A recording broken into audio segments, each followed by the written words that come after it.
இன்றைக்கி மதிய லஞ்சுக்கு வாழைப்பூ பொரியல் பண்ண போகிறாங்க. எப்படி பண்ணுறதுன்னு பார்க்கலாம். வீடியோ முழுது ஸ்கிப் பண்ணாமல் பாருங்கள். வீடியோ உங்களுக்கு பிடிச்சிருந்ததுன்னா லைக் பண்ணுங்கள், ஷேர் பண்ணுங்கள், கமெண்ட் பண்ணுங்கள். வாழைப்பூ நிறைய பேர் அவிக்காமல் பண்ணுவாங்க. அதில் கொஞ்சம் கசப்பு தன்மை இருக்குங்க. துவர்ப்பு கசப்பு எல்லாம் இருக்கும். அது டேஸ்ட் இருக்காது. வாழைப்பூ சாப்பிடாதவங்களுக்கு இந்த மாதிரி அவிச்சி பண்ணி கொடுங்க.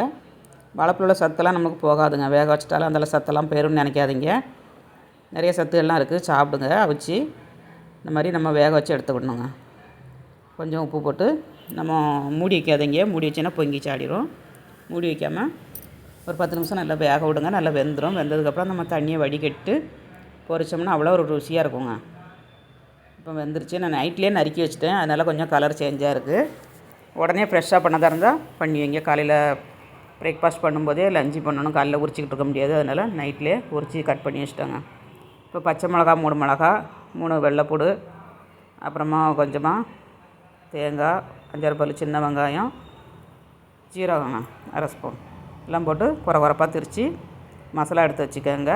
வாழைப்பூக்கு மஞ்சள்தூள் வேணுன்னா நீங்கள் ஆட் பண்ணிக்கிடலாம். கடாயில் 2 ஸ்பூன் எண்ணெய், 1/2 ஸ்பூன் கடுகு, 1/2 ஸ்பூன் உளுந்தம்பருப்பு, கருவேப்பிலை தழை, ஒரு வெங்காயங்க எல்லாத்தையும் கட் பண்ணி போட்டு நல்லா ஃப்ரை பண்ணிக்கோங்க.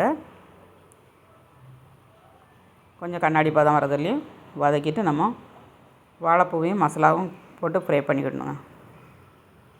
அவிச்சி தண்ணி வடிகட்டி வச்சுருக்கேன். ஒரு சல்லடையில் தட்டி வைங்க, தண்ணி வடிஞ்சிரும். நம்ம தேங்காய் போட்டு நம்ம கிண்டி இறக்குனோம்னா அவ்வளோ ஒரு டேஸ்ட்டாக இருக்கும். வடை சுட்டு சாப்பிடலாம், கூட்டு வைக்கலாம். ரொம்ப நல்லாயிருக்குங்க வாழைப்பூ.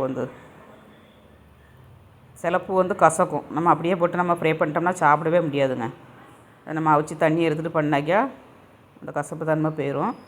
அதனால் இந்த மாதிரி பண்ணி பாருங்கள். ஒரு தடவை செஞ்சு பார்த்துட்டு எப்படி வந்துச்சுங்க கமெண்ட்ஸ் பண்ணுங்கள், லைக் பண்ணுங்கள், சப்போர்ட் பண்ணுங்கள். முதல் முறையாக பார்க்காத இருந்தால் சப்ஸ்கிரைப் பண்ணி வைங்க. சூப்பர் டேஸ்ட்டில் வாழைப்பூ பொரியல் ரெடிங்க. ஸ்டவ்வோடு சமைக்கும்போது அன்போடு சமைக்கணுங்க. அன்போடு சமைச்சிங்கன்னா சுமாராக இருக்க வாழைப்பூ பொரியல் கூட சூப்பராக இருக்குங்க. கரெக்டு தானே? வீடியோ பிடிச்சிருந்தா லைக் பண்ணுங்கள்.